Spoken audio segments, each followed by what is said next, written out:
अगर आप भी चाहते हैं कि एसएस फिल्म्स मोतिहारी के ऑडियो वीडियो सबसे पहले आप तक पहुंचे, तो इस चैनल को सब्सक्राइब करें और साथ ही बेल आइकन को दबाना ना भूलें। Presented by SS Films Motihari. Music by Saurabh Aishwarya. Hello hello ठीक। अब भैया थोड़ा आवाज बढ़ाइएगा। जी हाँ मेरे दोस्तों, हर साल के भांति इस साल भी नवयुवक सरस्वती पूजा समिति आप लोगों का हार्दिक अभिनंदन करती है और करती रहेगी। तो उठाइए दोनों हाथ और प्रेम से बोलिएगा सरस्वती माता की जय, सरस्वती माता की जय। साल भर पर आती है विद्या देकर जाती है, साल भर पर आती है विद्या देकर जाती है। सरस्वती माता विद्या के दाता, सरस्वती माता विद्या के दाता, सरस्वती माता विद्या के दाता।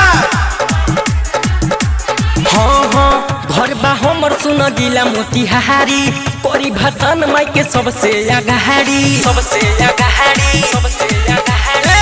घर बा हमर सुनो जिला मोतिहारी, कोरी भाषण माई के सबसे आगाड़ी। त जदी करी रुकावट लफुआ सन के टोली, त सुना हम लाइसेंस ये लफुआ है। माध्यम गोली भाषण में जे बोली, मर्द बोली भाषण में जे बोली, माध्यम गोली भाषण में जे बोली, मर्द बोली भाषण में जे बोली। है समझोला, आवाज कम कर।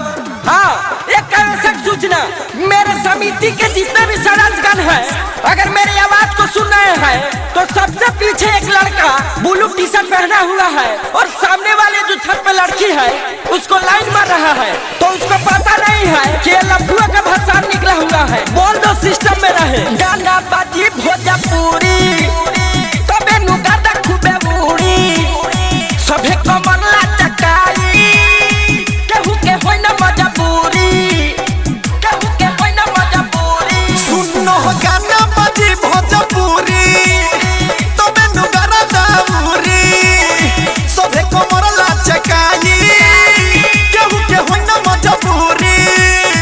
कौनो गली मोहल्ला ना बहची, होई भाषण इतिहास जारी रहची।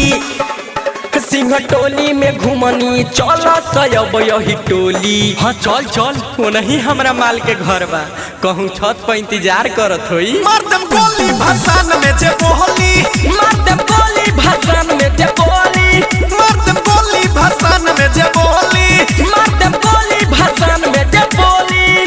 तो भाइयों एक शायर याद आ गया, कहते हैं कि शीशम की लकड़ी की सुगंध चंदन की लकड़ी से कम नहीं, शीशम की लकड़ी की सुगंध चंदन की लकड़ी से कम नहीं। अरे पूजा तो सभी कोई करते हैं, पूजा तो सभी कोई करते हैं, लेकिन हमारा नवयुवक सरस्वती पूजा समिति भी किसी से कम नहीं। टाइगर सुजीत के बोलावो, रोनेस के साथ न जावो, छोट मोट बावे जेला फरा, हसन फिरोज से सलटावो। Saurabh digital recording studio Motihari. Tiger Sujit के बोलावा, रोनेस के साथ न जावो, छोट मोट बावे जेला फरा, किसम सुधीर से सलटावा। बबलू सूरज या बीर जसवी हारी, सौरभ ऐश्वर्या के चले रंगधारी, के तारिया दारू सबके हुडी जे पडोली। हाँ डोलो डोलो, जब मोतिहारी घर कच्ची का डर है।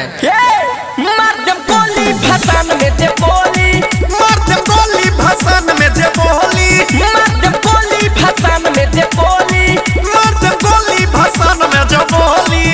Saurabh digital recording studio Motihari.